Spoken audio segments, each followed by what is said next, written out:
그 월급에 잠이 와?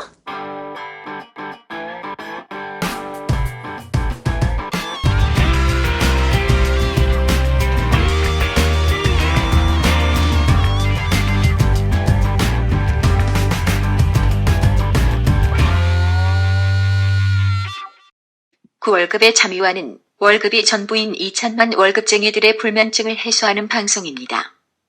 안녕하세요. 반갑습니다. 영뭉치 양승민입니다. 네, 안녕하세요. 네. 조지현입니다. 지난 시간에 이어서 사회초년생들이 많이 하는 질문들에 대해서 좀 구체적으로 우리 Q&A 한번 해보도록 하겠습니다. 우리 조 컨설팅님을 모신 이유는 그런 것 같아요. 보면 자기가 겪어봐야 알지 컨설팅을 하잖아요. 맞죠? 근데 지금 대부분 컨설팅 하시는 분들이 연배가 많아. 그분들이 사회초년생들을 잘 알아? 안 한 것처럼 우리 저보고 아재라고 얘기하는데 세대가 바뀌었다라는데, 그래서 실질적으로 경험치가 많으신 분들이 얘기하시는 게 저는 답이라 생각합니다. 그래서 우리가 오늘도 우리 조 컨설턴님 좋은 얘기 많이 듣도록 하겠습니다. 지난 시간에 이제 얼마나 저금을 해야 되는지 부분까지 좀 말씀해 주셨는데, 좀 구체적으로 뭐 어떻게 해야 돼요? 네, 잘 모르겠어. 네. 우선은 저축률을 구하는 게 가장 중요한데요. 특히 이제 본인만이 할 수 있는 것들 중에 또 그 사회 초년생 때 가장 이제 신경을 많이 써야 되는 부분이 본인의 수입과 본인의 지출을 정확하게 하는 것입니다. 그렇지. 그 수입 관련된 부분은 이제 좀 많이 오해하고 계시는 분들이 많아요. 그러니까 총 연봉은 똑같다고 하더라도 그 회사에서 주는 방식이 좀 다르기 때문인데요. 뭐 어떤 회사는 이제 스탠다드하게 쭉 300씩 깔아주는 회사가 있고, 또 어떤 회사는 이제 뭐 홀수 짝수 달로 뭐 200, 400, 200, 400 이렇게 격월마다 좀 다른 경우가 좀 많고요. 또 어떤 경우는 뭐 한 200 정도가 꾸준히 깔리다가 뭐 연말에 성과상여금으로 뭐 1000, 1500 이렇게 들어오는 회사들도 있고요. 그래서 본인의 이제 총소득을 아는 것도 중요하지만 본인이 이제 어떤 식으로 그 수령하게 되는 그 방식도 잘 알아야 되는데요. 사실 또 우리나라 문화가 좀 예전과는 좀 다르다고는 하지만 좀 그래도 이제 회사 처음에 들어가자마자 선배님들께 뭐 보너스는 어떻게 돼요? 뭐 성과상여금 어떻게 돼요? 수당은 어떻게 나요? 좀 물어보기 좀 애매하긴 합니다. 근데 뭐 그래도 요새는 또 이제 신입사원 연수 기간 중에 좀 급여와 관련해서 좀 자세하게 설명을 좀 해주는 분위기고, 또 오히려 이제 취업 사이트에 그런 것도 많이 올라와 있더라고요.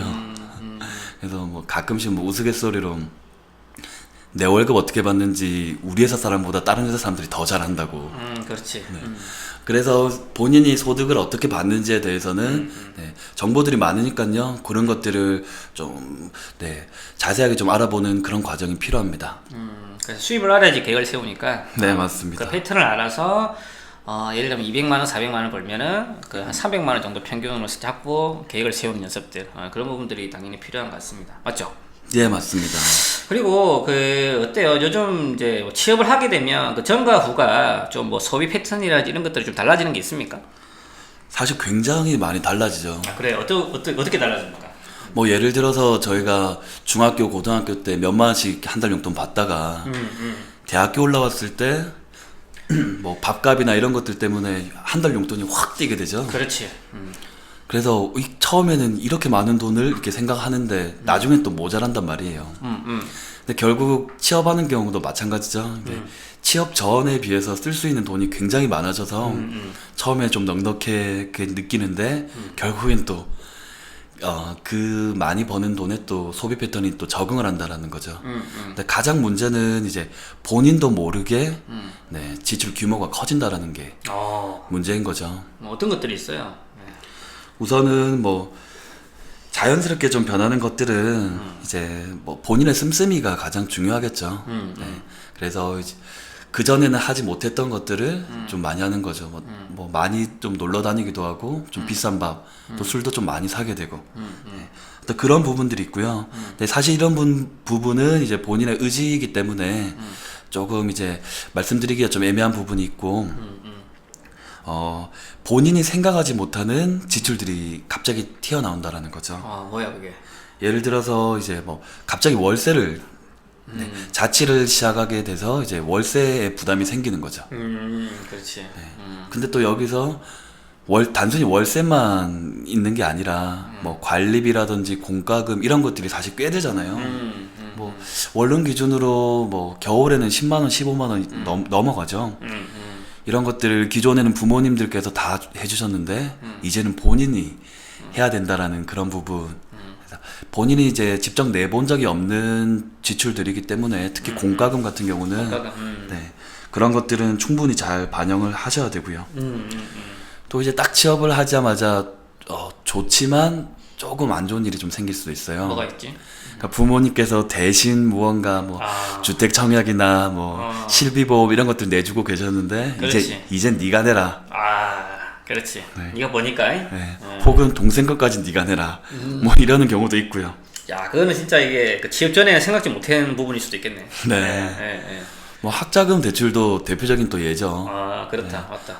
보통 뭐 원금 상환은 이제 그 차후년도부터 상환이 시작되는 경우는 많은데 어쨌든 그 이자나 이런 것들을 이제 부모님께서 내주시다가 본인이 좀 내라고 해주시죠. 하시는 경우가 좀 많죠. 그렇겠네. 또 뭐 어떤 것들이 있어요? 또 그리고 뭐 뭐 부모님들께서 명절 때 뭐 너도 좀 보태야 되지 않겠니? 할머니 생신인데 너도 선물을 좀 드려야 되지 않겠니? 뭐 생각지도 못했던 경조사들이 좀 많이 생기는 거죠. 쎄빠지 이제 돈 번다고 좋아했더니 뭐 나갈 것도 엄청나게 많구만. 예, 맞습니다. 그러니까 이게 계획을 세울 때는 예산이라는 게 필요하죠. 그 예산에는 말씀하신 것처럼 고정적인 지출도 있는 반면에 그 좀 전에 이제 그 예상치 못한 비정적인 지출도 있는 것 같아요. 이제 그런 부분들을 미리 알고 준비하는 것과 준비되지 않는 상태에서 맞는 거랑 좀 차이가 있겠죠. 그래서 그쵸. 이런 신입 사원들은 오늘 방송 들으시면서 우리 조지현 컨설턴트 팀이 얘기하신 이런 부분들이 이슈가 될 수 있구라는 걸 감을 잡고 알고 있으면서 준비하는 그런 것들이 굉장히 중요한 포인트인 것 같습니다. 네, 맞습니다. 맞죠? 네. 평소에 원래 이렇게 말을 조곤조곤 진정성 있게 하시는 스타일이세요? 사실 지금 굉장히 네. 평소에 비해서 빨리 말을 하고 있고요. 평소보다 빨리 얘기를 한다? 네. 야, 내가 꼰대를 무시하고 할 때는 우리는 뭐 따발총으로 얘기하는데 15분이 부족하겠네 이분은. 내용은 5분짜리인데. 아이고, 참 좋습니다. 네. 그리고 이제 이런 소비 패턴의 변화에 대해서 말씀 좀 해주셨고, 그리고 이제 많은 분들이 가계부를 뭐 써야 돼요, 말아야 돼요, 이런 부분들에 대해서 얘기를 좀 하셔요. 뭐 어때요? 그런 부분들에 대해서는. 네, 우선 가계부와 그 예산의 좀 차이를 정확하게 알아야 되겠죠. 가계부는 이제 지출을 한 이후에 사후에 정리하는 과정이고요. 사후 정리. 예산은 이제 미리 내가 계획을 하고 사전에 이제 돈을 배분해서 그 안에서 쓰려고 노력하는 그런 과정이죠. 사실 이제 연수 기간에 할 수 있는 가장 이제 중요한 부분인 게 아닌가 싶은데 그 연수 기간 동안에 이제 사실 돈 쓸 일이 별로 없긴 하지만 그래도 이제 본인이 요새는 어플리케이션 많잖아요. 네네. 그래서 이제 카드를 쓰고 나면은 문자 날라오는데 뭐 그거를 복사 붙여넣기 하거나 뭐 여러 가지 방식이 있더라고요. 네네.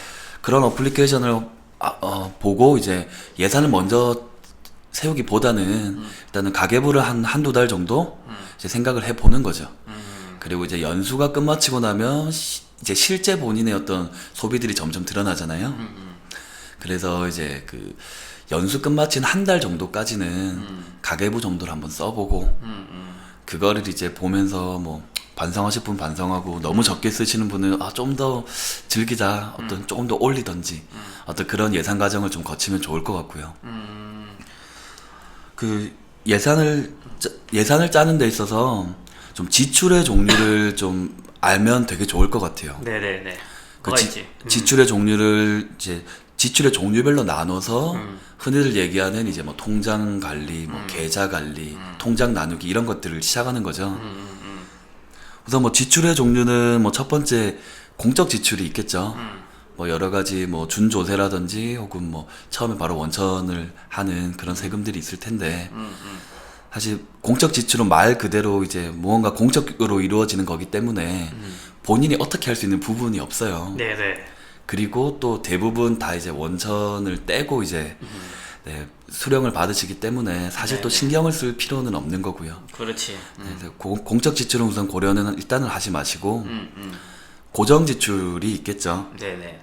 고정 지출은 이제 그 지출이 나가는 그 이유를 없애지 않는 이상 계속 나가는 지출들이라는 건데 뭐 대표적으로 고정 학자금 대출 이런 것들이 있겠고요.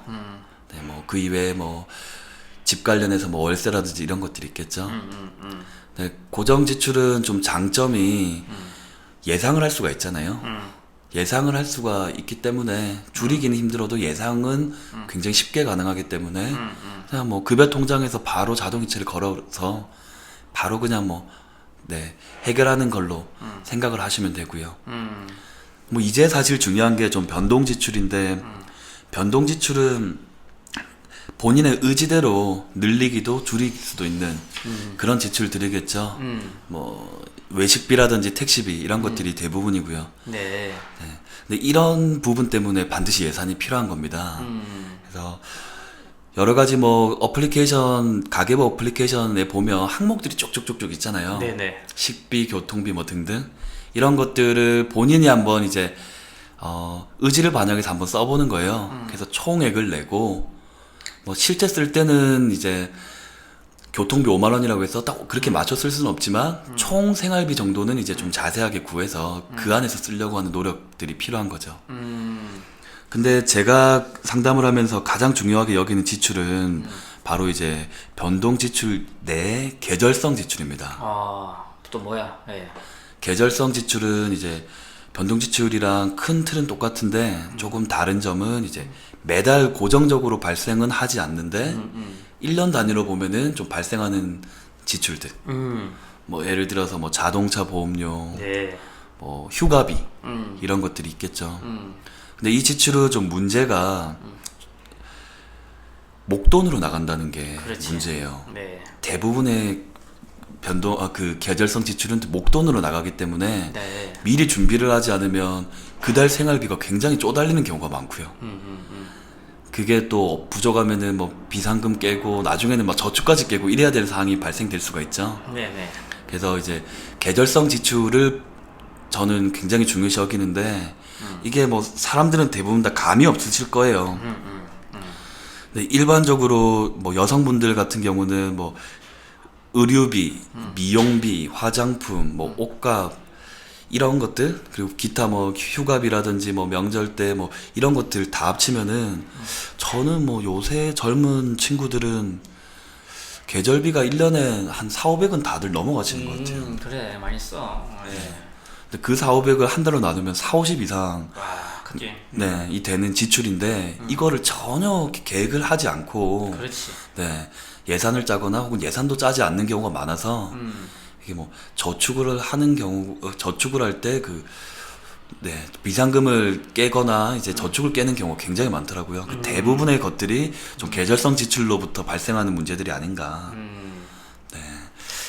그렇죠. 그래서 아주 또 좋은 또 그 분석인 것 같습니다.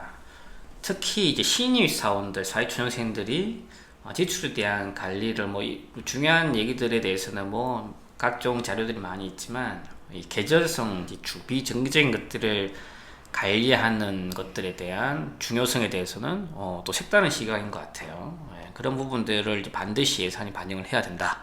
네. 그래야지만 또 손해보고 그러면서 한번 배제 안 하고 시간 지났을 때 또 돈이 없다 이 소리 안 나오겠네. 네. 계절성 지출 반드시 관리하세요. 그러시구나. 오케이. 이 부분 관련돼서 우리 청취자분들 꼼꼼히 한번 준비해 보시는 것 굉장히 도움 되실 것 같습니다. 네. 그리고 또 뭐가 있죠? 네. 우선 저는 계절성 지출을 굉장히 많이 강조하고 싶어요. 이번 시간에는. 그래서 조금 그거에 대한 사례를 말씀드리면 굉장히 꼼꼼한 어떤 분이 좀 계셨어요. 네. 그분은 이제 좀 이른 나이에 취업을 하셨어요.